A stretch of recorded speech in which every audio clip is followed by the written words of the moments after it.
Today topic of discussion is motor unit. What is motor unit? Motor unit, each muscle is served by one or more motor nerve. Motor nerve means the nerve which is coming out from your spinal cord to supply different muscle fiber. And motor unit is known as number of muscle fibers supplied by one single motor neuron. So, what is motor neuron? One or more motor neuron consists of axon of 100 of motor neuron. What is motor nerve? Motor nerve is a structure which is having more than hundreds of motor neuron, and the axon of each motor neuron branches upon entering in the muscle. As you can see in the diagram, when a neuron is entering in the muscle fiber, they are entering in muscle fiber by having different branches of that neuron, and each branch of neuron ends at neuromuscular junction, the junction where nerve fibers, nerve branch is going to enter within the muscle, and the area where nerve is entering in the muscle fiber is known as neuromuscular junction. You can see in the diagram, it is clearly mentioned here. You can see the transverse cross-sectional area of spinal cord, and here one spinal nerve is coming out from the spinal cord and it is supplying different muscle fiber. It is clearly explained in this diagram. So, let us discuss what is motor unit. A single motor neuron and its associated muscle fiber is known as motor unit. What is the characteristic features of motor unit? From 4 to 100 of muscle fiber per motor unit. Okay, as I have told you, what is motor neuron? Number of muscle fibers supplied by one single motor neuron. I would like to revise again. One nerve is coming from a spinal cord. From a spinal cord, it is going to enter within the muscle belly, and muscle is made up of thousands of fiber, and each fiber is supplied by a single branch of neuron. So, the number of muscle fiber which are supplied by a single neuron branches is known as motor unit. A motor unit can be small, it can be large. So, from 4 to 100 of muscle fiber per motor unit. It means a smaller motor unit may have only 4 muscle fiber which are supplied by one single motor neuron, and it may have 1000 fiber which may be supplied by one single motor neuron. So, second, multiple motor unit per muscle. Multiple motor unit per muscle, it means one muscle may have number of motor units. One muscle may have number of motor unit. No clustered within the muscle. Not clustered within the muscle, it means every motor unit is different from other motor unit. Firing of motor neuron causes contraction of all muscle fiber into motor unit. This is the principle of all or none law principle. When one neuron which is supplying number of muscle fiber, when that neuron will bring some stimulus, some motor stimulus, it will cause contraction of all muscle fiber which are supplied by that single motor neuron. So, muscle firing is dependent on the nerve impulses which are carried by that particular motor neuron. Not all muscle fiber of muscle. If it means, suppose a muscle fiber, a muscle has 10 number of motor units. For example, if a muscle has 10 number of motor units and only one neuron of one particular motor unit is bringing stimulus, so it will cause contraction of only that motor unit. It means all those muscle fiber which are supplied by that motor neuron will perform contraction. Other motor unit will not. It means कि muscle contraction is totally dependent on motor neurons. Entire muscle contract mean more motor unit, stronger contraction. Strength of muscle contraction is totally dependent on recruitment or firing of motor unit. When you want smaller or weaker contraction, you need to contract, you need to recruit, you need to fire less number of motor unit. When you want a stronger contraction, you need to recruit, you need to fire more number of motor units. It means strength of contraction is dependent on the firing of motor unit or recruitment of motor unit. How? Now we will discuss how our one motor unit responds to single action potential. What is action potential? Action potential is the depolarization. Depolarization means entering the outer signal within the nerve cell. When nerve cell will bring some stimulus, it will go to the muscle fiber and muscle fiber responds. So we will study here how these muscle fiber respond with response to your action potential. There are three phases. When any nerve is stimulated, it will bring signal to the muscle fiber and muscle fiber resulted in muscle contraction. This is the normal process. So how this process can be happen? We will discuss here. There are three phases under which one muscle fiber responds.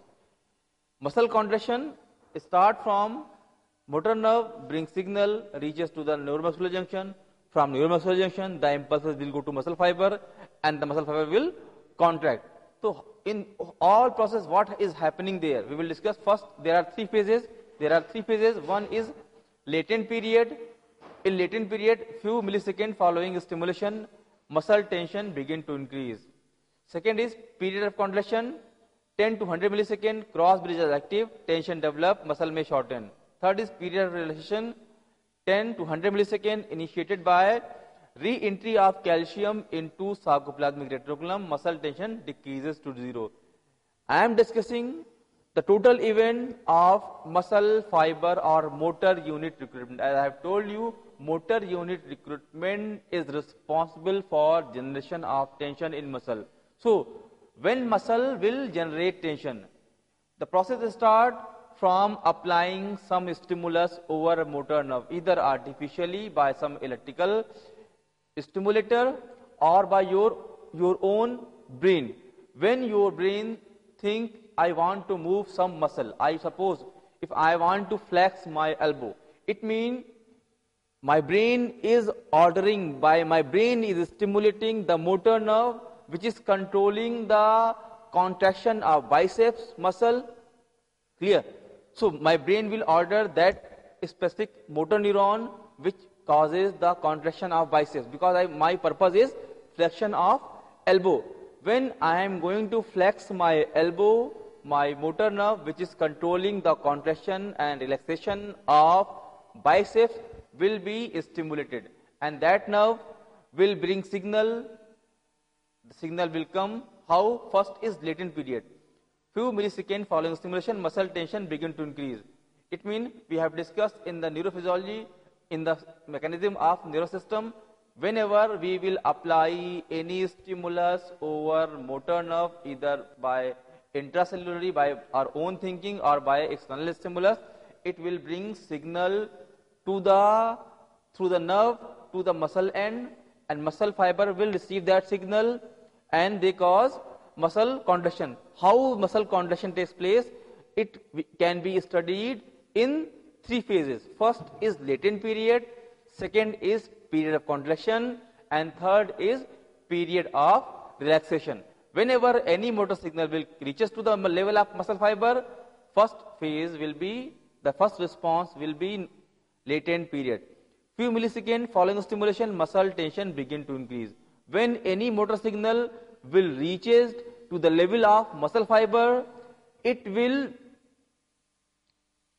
stimulate. It will take few milliseconds to prepare. The muscle fiber will take few milliseconds to prepare for contraction, and within few milliseconds the fiber will start increasing tension. It means by shortening itself, by actin and myosin shortening, the muscle fiber will be shortened, actin and myosin will overlap, cross bridges will form, and when cross bridges will form, they will increases tension in the muscle belly.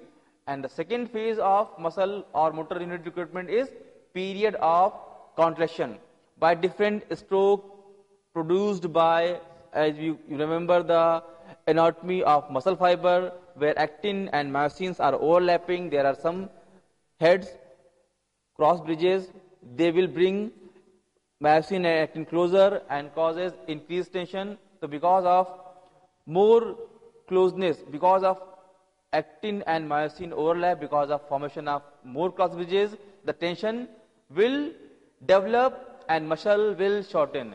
This period will take around 10 to 100 milliseconds. It means first phase, that is known as latent period, will be for only few milliseconds. The second phase of muscle contraction, which is known as period of contraction, where there are maximum number of cross bridges formed between actin and myosin, as well as muscle length or sarcomeal length is going to be shortened. So because of shortening of sarcomeal length as well as cross bridges formation between actin and myosin, the tension is developed. As you can see in the graph, whenever we are going to plot a graph between tension and time, you can see here within few milliseconds, 1 to 3, as it is clear in graph, within 0 to 3 or 5 milliseconds, muscle start increasing in tension, and at the level of around 40 to 50 milliseconds, their muscle can achieve maximal amount of tension. This maximal tension is because of cross bridges formation between actin and myosin, and tension develop and muscle sarcomeal length get shortened. And after achieving maximum tension, the muscle is going for relaxation. And why muscle is going for relaxation? The time for, as you can see in the diagram, in that graph, the time for relaxation ranges from around 10 to 100 milliseconds, depending on the nature of work, depending on the number of motor unit recruited. So period of relaxation is ranges from 10 to 100 milliseconds. And how muscle contraction is going to be relaxed? It is because we have discussed in the physiology of muscle, muscle relaxation after contraction is because it is initiated by re-entry of calcium ions into sarcoplasmic reticulum. We have discussed in the physiology of muscle contraction, it is the calcium. If it comes out from sarcoplasmic reticulum and bind with the cross bridges of myosin, tropomyosin of the myosin, it can bring actin and myosin closer by different stroke. But when that calcium will again go back to the sarcoplasmic reticulum, it will again remove the cross bridges between actin and myosin, and because of removal of actin or going apart of actin and myosin, muscle gets relaxed, and ultimately muscle tension decreases to the level of 0. This is the mechanism how muscle achieve from 0 level tension to maximum tension, and again it come back to the 0 degree relaxation. So this is the complete function of motor unit. Clear? When we will talk about motor unit, we can perform different type of work. When we perform our work from morning to evening, we are gone through different type of work, different severity of work, intensity of work. When we are going to perform some smaller work, lighter work, we need to use few number of motor unit. When we are going to perform any heavy work, like hard work, we need to recruit some more motor units or more number of motor units. It can be explained by Depending on the, suppose I am giving you an example, suppose if you want to lift a pin, if the weight of pin is very less, so you need to recruit few fiber, few motor units, or maybe 1 or 2 motor units, because you are going to perform lighter work. But when you are going to lift a weight of 20 kg by your biceps, by any of your muscle, it means you need to generate maximal force, so you need to recruit more number of motor unit. So recruitment of motor unit or use of motor unit is dependent upon the type of work. When you need to perform lighter work, you need to use less amount of motor units in your muscle fiber. When you are going to perform heavy work, you need to use more number of motor unit. Now we will discuss some important terminologies which can be used to understand the muscle fiber and its role in, or muscle motor unit and its role in muscle contraction. First and most important is muscle twitch. What is muscle twitch? Twitch contraction of some muscle, e.g. muscle controlling eye movement. What is twitch contraction? The contraction in which you can completely differentiate between muscle contraction phase and muscle relaxation phase. And some muscle contract more slowly and remain contracted for longer period, like calf muscle. As you can see in the diagram, some muscle like blinking eyes, you are continuously doing it. So this is the twitch contraction, where there is a proper ratio between contraction and relaxation. The time between achieving maximum tension in the muscle and releasing tension in the muscle is appropriate, or there should be proper ratio. But some muscle contraction time could be more than relaxation time, like all anti-gravity muscle. When you are walking, when you are sitting in wrong posture, they are always contracted. So for those muscle, the contraction time may be more and relaxation time should be less. Some muscle contract more slowly and remain contracted for longer period, and some muscle can contract fastly but relax fastly. So there are few motor units in our body where latent period is very less, then again period of contraction is very less, period of relaxation is very less. Within few milliseconds, muscle achieve the complete contraction and again come back in the relaxation phase. For example, the muscle controlling eye movement. So because eye are all precise movement, like hand muscle, thinner muscle, when you are doing any fine movement, for any fine movement you need a sudden change. When suppose you are drying, in drying you need some sudden change, fast change. So muscle should be able to contract and relax fastly. So the period of contraction and period of relaxation should be faster for all those work which require precision, which require fine quality of movement, fine change in direction, and some movement which needs heavy work for long time. In that type of muscle, the time of muscle contraction is larger. Suppose it will take, the muscle fiber or motor unit will take large time to go to the maximum tension, and when it will achieve maximum tension, it will again take more time to come back in relaxation position. For example, calf muscle. Now come to graded response. What is graded response? Normal muscle contraction.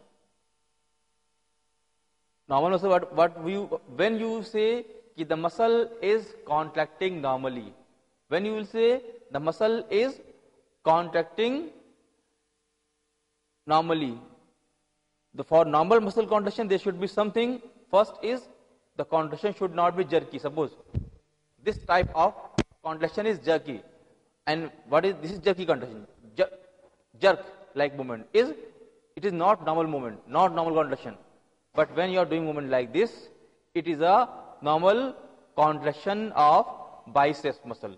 You can see the muscle is contracting, shortening, and relaxing. It means you can easily differentiate between when muscle is going to contract and when muscle is going to relax. But when you are doing any jerky movement, you will not be able to differentiate between when muscle is contracting or when muscle is relaxing. So for normal muscle, the contraction should not be jerky. Second thing, the contraction should be relatively smooth. Third is vary in strength based on demand. The muscle contraction should vary in strength based on demand. What is this? Suppose when you are going to lift some lighter thing, it means the demand is light. Demand is performed to light work. So you should use some of motor unit to lift that object. It means the demand was lighter, so your response was lighter. When you are going to lift some heavy things, you should give some, your contraction should be stronger. The muscle contraction should be stronger. You should recruit more number of motor unit. So when you are going to perform normal muscle contraction, the normal muscle contraction should be dependent on the demand base. Demand base for lighter work, less motor unit. For heavy work, more motor unit. Suppose if I am going to lift some pen, I will use smaller. But if you are going to lift a pen and you are applying like this, it is not a normal movement.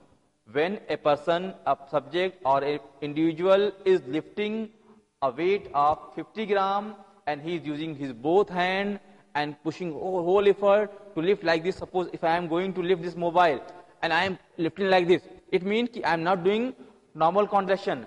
But if I am trying to lift this podium with my one finger, it is also not a normal contraction. So we will say normal contraction if we are doing our effort based on demand. We are recruiting our motor unit based on the demand of work. And next is graded muscle response. What is graded muscle response? We will discuss in the next chapter. Type of muscle fiber. Types of muscle fiber mean we have different types of muscle fiber, and we have classified those muscle fiber on the basis of their shape, size and mechanism of energy utilization for their work. So graded response is known as when you are going to perform some activity, initially you should recruit the smaller one. If smaller motor units or smaller muscle fibers are not able to perform that movement, you should recruit the moderate one to perform that movement. If they are feeling they need more help, then you should recruit faster one or heavier one or larger one to perform that movement. This type of muscle fiber or motor unit recruitment is known as graded responses. Graded mean start from lighter, come to moderate, then come to the major or severe. This type of response is known as graded response. So in our body, when we are doing any work voluntarily, we follow this type of muscle response. Initially, we use less number of motor units, slow fibers to perform that movement. If we feel no, this effort is not sufficient to perform that movement, so we can use some moderate fibers, some moderate motor units, some more motor units.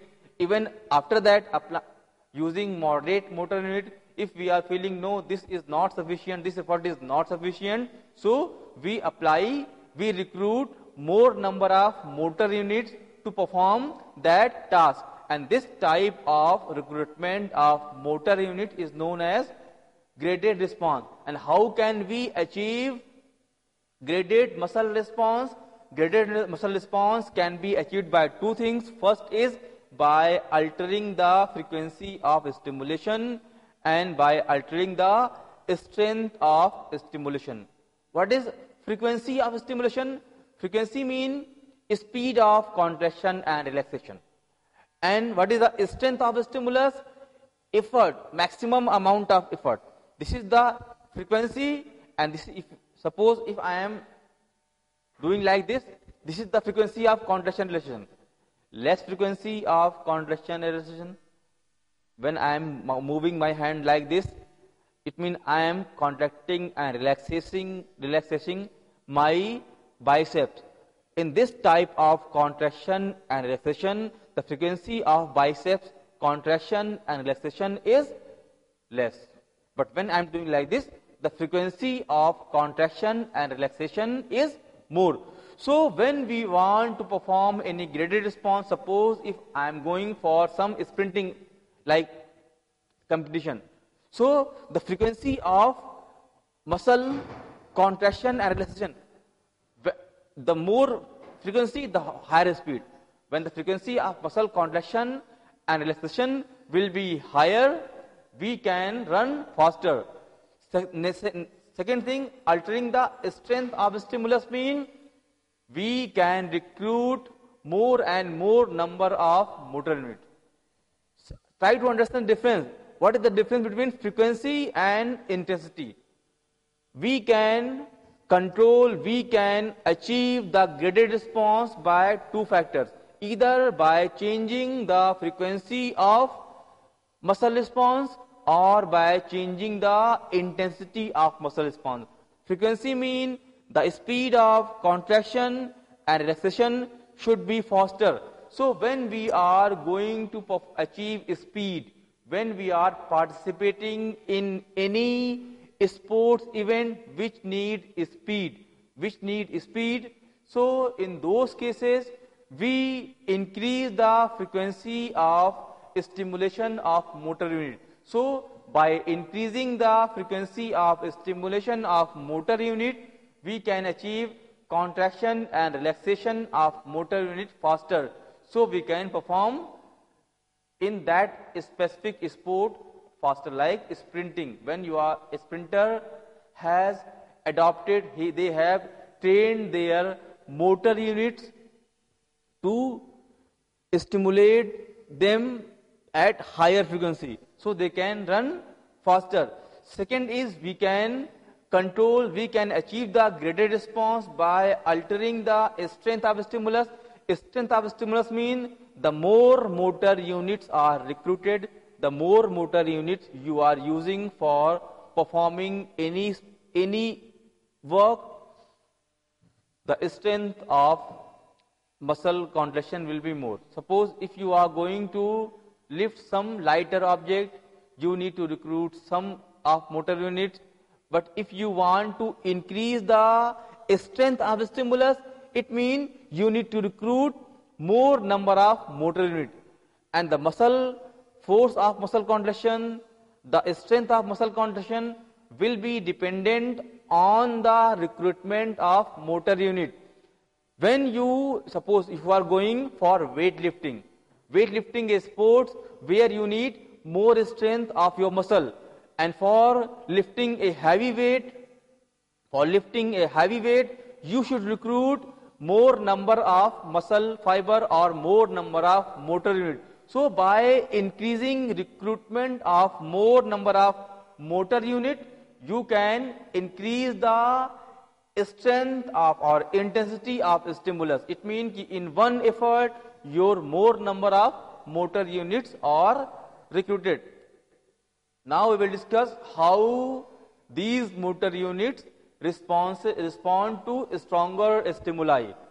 Stronger stimuli mean wave summation increase contractile force. Wave summation. What is wave summation? I will try to explain you.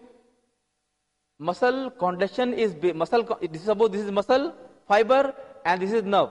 Nerve is bringing signal to the muscle and it causes, when signal will reaches to the level of muscle fiber, it will cause contraction. Summation mean adding up. One contraction, suppose one contraction comes, one wave comes and cause, suppose this is a muscle.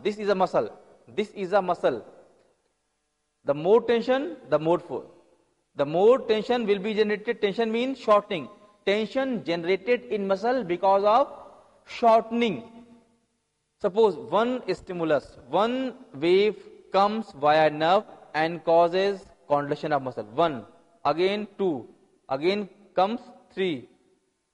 Clear? Suppose this is a muscle fiber, this is the length of sarcomere, this is the length from distance of this finger to this finger is the length of sarcomere.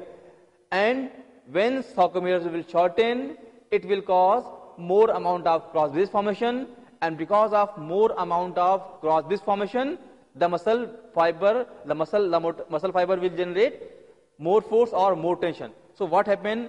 Suppose this is a nerve is bringing signal, apply here and cause contraction.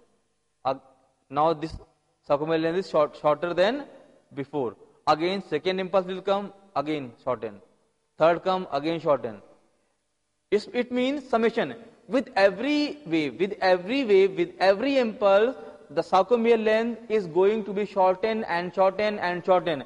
And because of shortening and because of more cross bridges formation, because when it is actin and myosin, one is myosin, when it is in relaxation stage, it is like this, they are farther. But when nerve will bring signal, it will cause like this. Suppose 5 cross bridges, again come here, 10 cross bridges. So when actin and myosin will come closer, they will form more and more cross bridges, and because of more and more cross bridges, the more muscle tension will be generated, the more muscle strength will be generated. And this maximum strength generation is because of summation effect, summative effect. What is summation? With every wave, with every nerve signal, it will cause pushing the actin towards myosin and ultimately resulted in cross formation.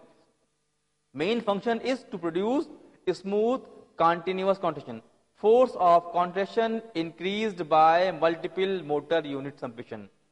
Force of contraction, as you can see in the diagram, force of contraction increased by multiple motor unit summation. Multiple motor, I have told you, one muscle fiber. Suppose biceps, it may have number of motor units. Suppose for example 10, 20, 100, whatever. Clear? And all motor units are supplied by a single motor neuron. When signals are coming via motor neuron, all fiber will recruit. Suppose you are doing some work, I am doing some work. Suppose in a room, in a group, there are 5 persons. In a group, there are 5 persons to perform any work. And one person is doing some work, other person is doing some work, third is doing some work, fourth is doing some work. It means that all 5 are doing some portion of work. And when you add, when you summate all work, it will be resulted in more work. Same as here, there are number of motor units in one muscle and there are number of fiber in one motor unit. Try to understand it. There are number of motor units in one muscle, same as there are number of fiber in one motor unit. And with every contraction of, suppose all fiber of one motor unit are contracted, all fiber of other motor unit are contracted, and when you summate the contraction of all motor unit of that muscle, it will cause a stronger contraction. This type of phenomenon is known as multiple motor unit summation.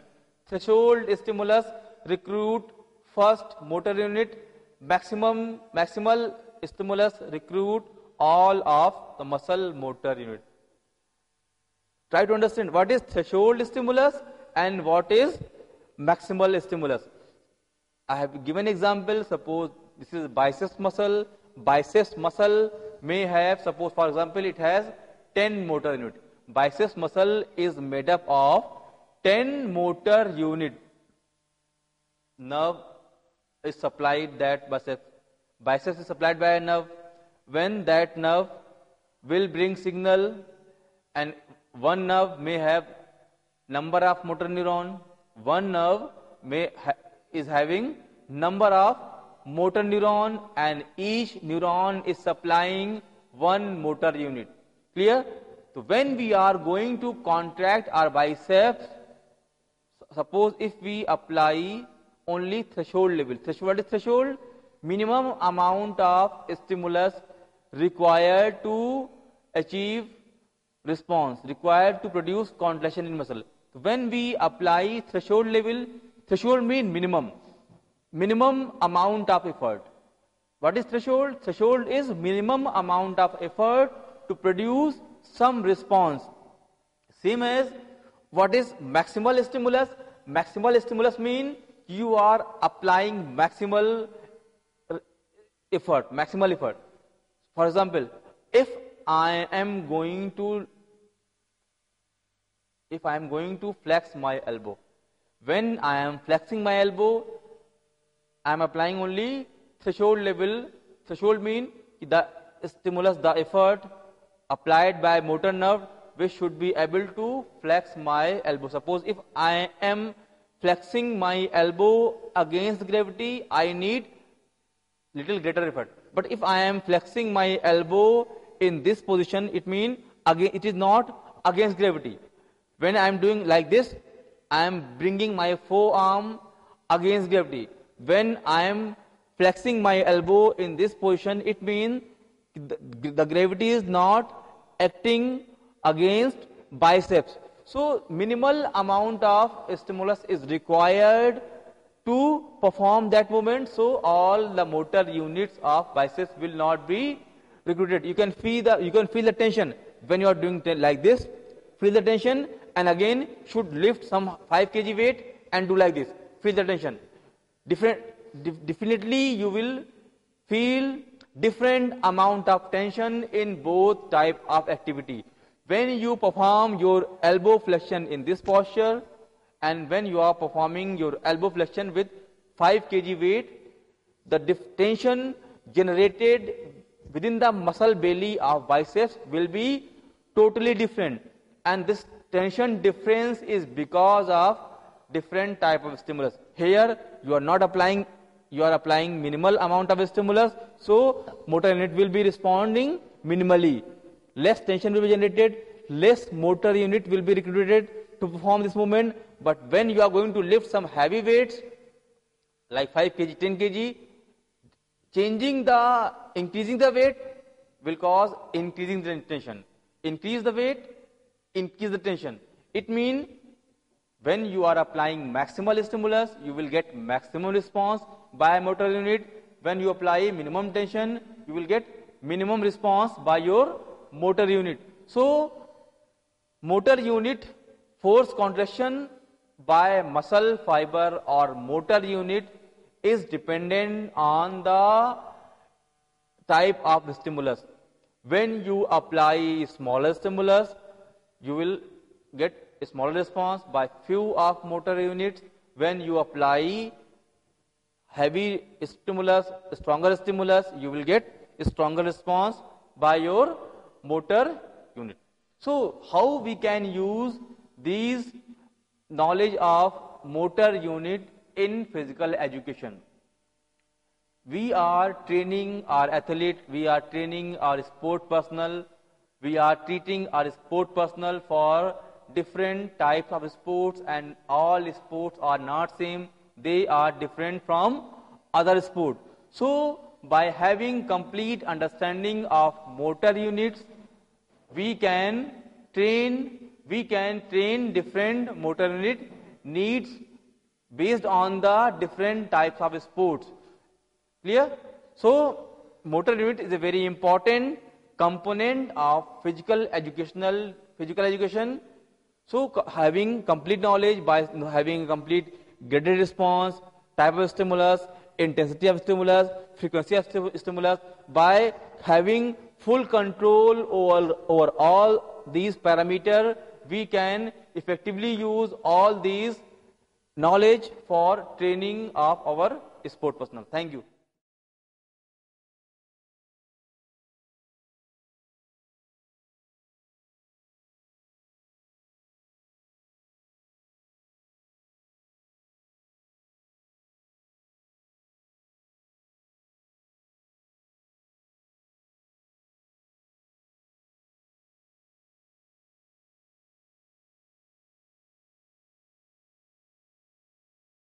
Welcome back. In this session, we will be discussing about the factors affecting the performance in sports. So the main aim of sports activities, the competitive sports activity is to obtain maximum performance and to reach as number one. So there are lots of factors which affect the performance. Each factors has to be taken care carefully and has to be improved. Depends upon how much is needed. So all these factors are important. The factors we can classify into different types. It may be physiological factors. There are some psychological factors, nutritional, environment, and there are some other factors like miscellaneous factors are also there which affect the performance.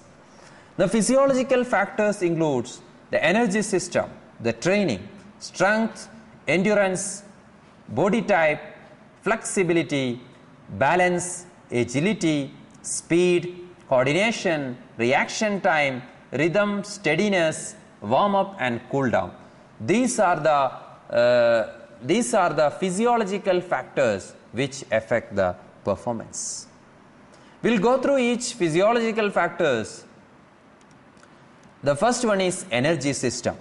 Regarding energy system, we already discussed three types of energy system. For fast activity, ATP PCR system, then moderate activity, lactic acid system, and long duration activity, there is aerobic system. So the proper usage of all the system has to be used. So the person has to reach the aerobic system so very fast, so for the good performance. But in case of a sprinting performance, mainly used the system is ATP PCR system and lactic acid system. Next important factor is the training. A proper training has to be given for a proper performance. The training depends upon what type of training, may be a strength training or an endurance training or an agility training or a flexibility training. So whatever the training, it has to be given in a proper manner. So there are some principles for training. There are lots of principles. Some important principles of training are specificity principle, adaptation principle, overload principle, reversibility or detraining principle. Specificity principle says that the exercise, the training should be specific. A strength training will improve strength only. A mobility training will improve mobility only. A flexibility training will improve the flexibility only. The strength training, isometric or isokinetic training, if you are giving, it improves the strength. So there are specific training is there for specific specific components. There are specific training is there. So whatever the component you need, that according to that you have to train. So training should be specific. So whenever you are doing training, there will be adaptation. And if you are giving a stimulus, for a long duration timing, there will be adaptation. And if still you are giving the same load, then there won't be any changes. You have to give an overload, then only there will be changes. This principle is called overload principle.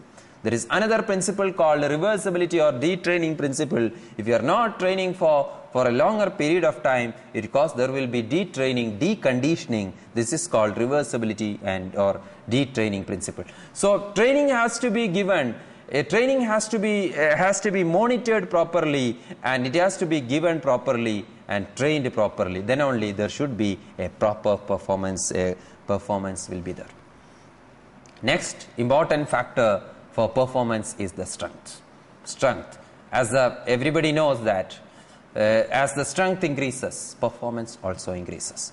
So strength can be defined as ability of the muscle to move against a resistance or to prevent the movement of the body against resistance. That is, strength may be in order to improve strength, we can go for an isometric strength exercise or an isotonic exercise. Isotonic exercise may be concentric or eccentric type of exercise. So strength, improvement of strength, we can go for isometric exercise or concentric or eccentric exercise. Next factor which affect the performance is the endurance. Endurance is the ability to maintain repetitious movement of the structure. It may be muscular system, or it may be muscular endurance or a cardiovascular endurance. So muscular endurance is that if the person can repetitively do the movement with the muscles with with the muscle for a longer duration of time, it is called muscular endurance. In order to improve the muscular endurance, the person has to go high repetition, low resistance training.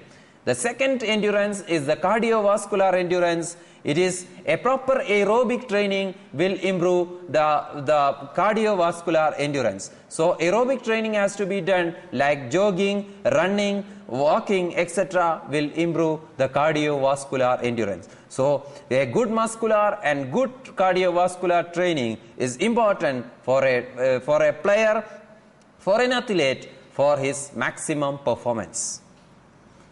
Next factor which influencing performance is the body type. That is body type. It may be that is its height, the person's height, the person's weight, or body dimension, and including its fat distribution and how much is the amount of fat, or everything depends. Everything influence the performance of a person. So it again, the height varies with the different sports. For a person with sumo gussi person, you might have seen his body, he will be having lots of fats. But he can perform better in sumo, that person can perform better in sumo gussi. But a gymnast, a person with high fat amount cannot perform better in gymnastic. So the person's height, weight and its body dimension and amount of fat distribution always affect his performance. Next is flexibility. Importance of flexibility we already discussed in last classes. It decreases the chance of muscle soreness. It improves the performance. It decreases the injury. And the one important factor, one important thing which improves improves the performance is the flexibility. A flexible muscle, it works as a shock absorber. Along with that, it improves the performance. So flexibility can be defined as the ability of the muscle or tendon to lengthen without damage. That is, the flexibility may be static or dynamic. Dynamic flexibility means the flexibility while doing an activity, doing a running, while doing walking. So while doing an activity, the person is flexible. This is called dynamic flexibility.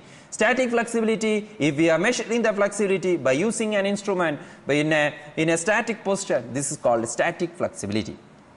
So proper stretching exercise has to be done for improving the flexibility. So this already we discussed regarding different types of stretching exercise also, how to improve the flexibility we already discussed, and all this flexibility training program has to be included in the warm up and cool down activities. So flexibility, once there is an increased flexibility, it also improves the performance. Next is balance. Most of the activities, there are lots of activities, lots of sports where the balance is important. Balance is the ability to maintain the body in a defined position over changing centers of balance. So balance is also, as the balance improves, there will be improvement of performance. Next factor which influences the performance is the agility. Agility is the ability of the body to change the direction, to change and control the direction and position of the body while maintaining a constant rapid motion. So for example, I can tell you an example is a person who is changing the direction while doing his football, or changing direction to hit a tennis ball. So agility means the ability to quickly change the direction in response to the outside stimulus. A person with proper agility can perform better in different activities or different games. Agility exercise should be performed at the start of the session. So, but following a thorough warm-up. Usually in the pre-season activities, in the pre-season and off-season activities, proper agility exercise has to be incorporated so that better agility and better performance. And it should not be physically exhausting. The next one is which affect the performance. Next factor which affect the performance is the speed. Anyway, speed, for example, a basketball player making a fast break to perform a layup, or a tennis player moving forward very fastly to drop a shot, a football player running out of the defense to receive the pass. In all these three examples, you can see the importance of speed. So speed is an important factor which influences the performance. So we have to do the training. We have to do training according to that to improve the speed.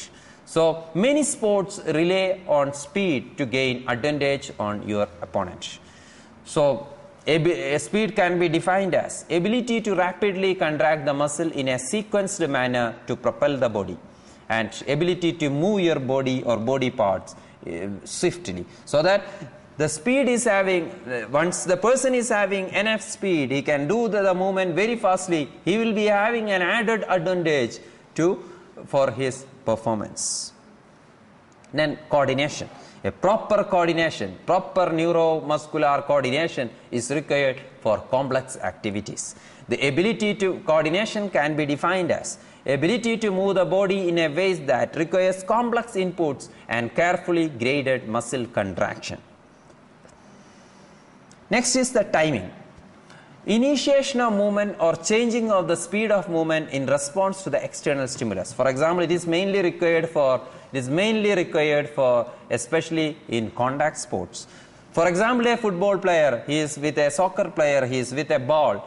According to the stimulus, according to the opponent, he has to keep on changing the directions or changing his activities, or give the ball to the next colleague or his other player, etc. According to this timing is also important for an improved performance. Next is another factor which influence the performance is the reaction time. That is, once there is a stimulus, there should be a fast reaction. A person who can do the fast reaction, because a wicket keeper who is catching the ball, he has to react very fastly in milliseconds so that he can catch the ball. Or a player who is playing in the slip in cricket, still his reaction time should be very fast. Then only he can catch the ball. So a better performance for a goalkeeper, his reaction time should be very fast. Then only he can catch the ball. So the reaction time, a fast reaction time is important for a better performance. So reaction time is another important factor which depends the performance. Next is the rhythm. Rhythm means it is the synchronized movement associated with thought in repetitive movements. Next is steadiness. Steadiness means ability to maintain firm control over the body movements. So these are the different factors. Then next is a warm-up and cool-down. We already discussed the importance of warm-up and cool-down. All these warm-up and cool-down activities improves the performance. So it decreases the chance of injury and it improves the performance. It makes the body to prepare for the performance. So warm-up and cool-down activity also influences the performance. So these were the different physiological factors which influence the performance. We already discussed the physiological factors which including the energy system like ATP PCR system, lactic acid system and aerobic system.